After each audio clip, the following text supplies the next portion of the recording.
আপনার নাম কি? মোহাম্মদ আব্দুল আলী, হ্যাঁ। বীর মুক্তিযোদ্ধা, সদস্য সচিব, জাতীয়তাবাদী মুক্তিযোদ্ধার দল, কালিহাতী উপজেলা। আমি খুব আনন্দিত, গর্বিত।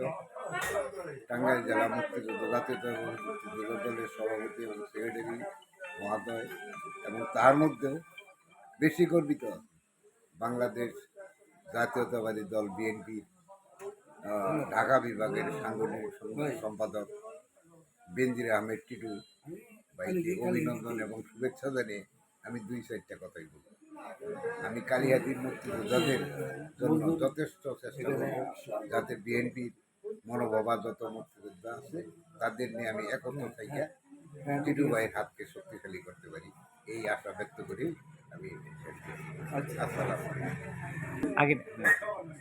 আসসালামু আলাইকুম। আমি মোহাম্মদ হাবিবুর রহমান, বাড়ি আমার পৌঁছান। আমি একজন বীর মুক্তিযোদ্ধা, শহীদিয়া আদর্শে গড়া জাতীয়বাদী দলের মুক্তিযোদ্ধা সংগঠন। সেই সংগঠনের আমাকে আহ্বায়ক নির্বাচিত করেছেন।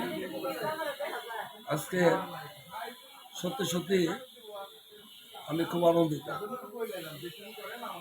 যারা আমাকে আহ্বায়ক বানিয়েছে, বিশেষ করে আমি বলতে চাই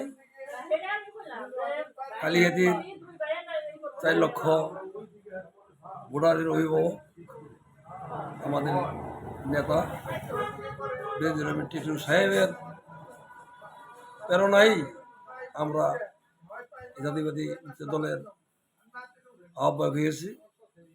তবে আমি বিশেষ করে জেলা কমিটির সভাপতি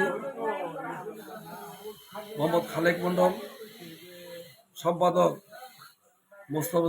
মোস্তাফিজুর রহমান ভাই, অ্যাডভোকেট মোস্তাফিজুর রহমান ভাই, এদেরকে আমার অন্তঃস্থল থেকে ধন্যবাদ জানাই।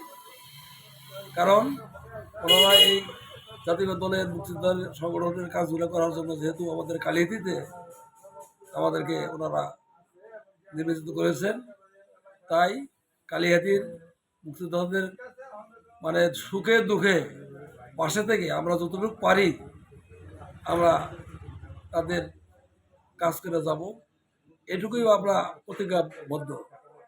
কারণ যেহেতু আমি একজন মুক্তিযোদ্ধা, সাধারণ মুক্তিযোদ্ধা যারা আছেন তাদের প্রতি আমাদের মধ্যে বিশেষ করে সহকর্মী যারা মুক্তিযোদ্ধাদের আমাদের সেই 71-এর সাথে যুদ্ধের রণাঙ্গনের যারা সাথী, আমাদের দুঃখে সুখে তারা ছিল, মরণও তারা ছিল, আজকেও তারা আমাদের পাশে আছে। তাই তাদের সাথে সঙ্গে থেকে কালিহাতীর মুক্তিযোদ্ধার কল্যাণের জন্য যেটুকু কাজ আমরা করে যাব, এটুকু প্রত্যাশা রেখেই আমার কথা এখানে শেষ করছি। সকলকে ধন্যবাদ।